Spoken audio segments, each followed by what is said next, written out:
शरद पवार आता आजही ते राजकारणामध्ये आहेत, सक्रिय राजकारणामध्ये आहेत. आपण साठी उलटलेली आहे. या पुढचं राजकारण आपलं कसं असणार आहे? काय टार्गेट आहे तुमचं राजकारणामधलं, की काय काय अचीव्ह करायचं आता साठी ओलांडल्यानंतर? काय वाटतं तुम्हाला? काय आहे की मला असं वाटतं की कष्टकरी जो वर्ग आहे अशा वर्गानं खऱ्या अर्थानं राजकारणामध्ये येणं अत्यंत गरजेचं आहे. सज्जनाने सुद्धा राजकारणामध्ये खऱ्या अर्थानं आलं पाहिजे. पण बऱ्याच वेळा काय होतं की सज्जनपणाचा आव आणून फक्त दूषणं देण्याचे अनेक लोक काम करत असतात. शेवटी राजकारणाची गटारगंगा झाले हे म्हणणं सोपं आहे. मग ती साफ करायला कोणी तर हात घालायला पाहिजे, आणि जो कोण हात घालल तो त्या गटारगंगेशीच एकरूप झाला हे म्हणणं खऱ्या अर्थानं चूक आहे. आणि म्हणून मला वाटतं की आमच्यासारखे चळवळीतले अनेक लोक आता राजकारणाच्या पटलावरती आहेत. त्यांना आधार देणं अत्यंत किंवा त्यांच्या पाठीशी राहणं अत्यंत गरजेचं आहे. आणि राजकारणाला अशी काही कालमर्यादा नाही की किती दिवस राहावं.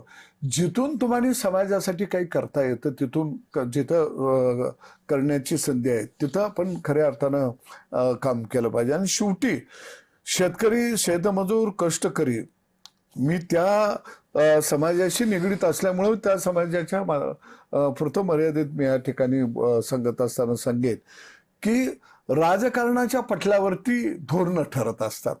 धोरणं गावातल्या पारावर ठरत नाहीत. शेवटी कायदे मंडळ हे विधानसभा आहे, विधान परिषद आहे, राज्यसभा आहे, लोकसभा आहे. तिथं आपलं जगणं मरणं ठरत असतं, तिथं आपलं धोरण ठरतं. मग धोरण ठरवणाऱ्यामध्ये आपण कधी जायचं का नाही जायचं?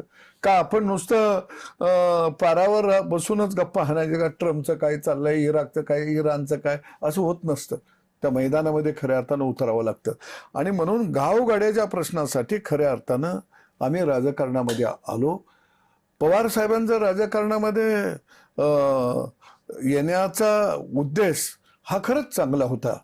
पण टिकून राहण्यासाठी राजकारणामध्ये जे काय करायला लागतं ते त्यांनी राजकारणाच्या पटलावरती चाणाक्ष बुद्धीनं खऱ्या अर्थानं करण्याचा प्रयत्न केला. आम्ही राजकारणामध्ये टिकून राहण्यासाठी आलो नाही, राजकारणामध्ये गावगाड्याचे प्रश्न विशीवर टांगण्यासाठी आम्ही आलो. टिकून राहणं वेगळं आणि प्रश्न राजकारणाच्या माध्यमातून विशीवर आणून राजकारणाच्या पटलावर टाकणं वेगळं आहे. पवार साहेबांचं राजकारण आहे ते टिकून राहण्याचं राजकारण आहे. तुम्हाला गंमत एक लक्षात येईल, राष्ट्रवादीचा पाठिंबा पवार साहेबांच्या बारामतीमध्ये आहे. मग तोच पाठिंबा राष्ट्रवादीचा राहुरीमध्ये नाहीये. म्हणजे बारामतीमध्ये पिपाणीत कमळ आणि घड्याळ घालून फुकीत निघाली ती, आणि तिकडं मात्र राहुरीत आम्ही पुरोगामी आहोत, आम्ही जातीवादी पक्षाला पाठिंबा देणार नाही. म्हणजे हे त्यांच्या बुद्धी चातुर्याला पवार साहेबांच्या खऱ्या अर्थानं सलाम करावा लागेल निश्चितपणानं. म्हणजे मला वाटतं की ते अनेक पात्रामध्ये माझ्यासारख्या माणसाला ते दिसत असतात, अनेक पात्रामध्ये. म्हणजे त्याचं आपण जे काही इतिहासकालीन वेगवेगळी जी काही पात्र रंगभूमीवरती असतील किंवा राजकारणामध्ये राजेशाहीमध्ये असतील तो मी नव्हेच. हे नाटक खऱ्या अर्थानं त्यांच्याशी उभे असं म्हटलं तर काही वावगं ठरणार नाही.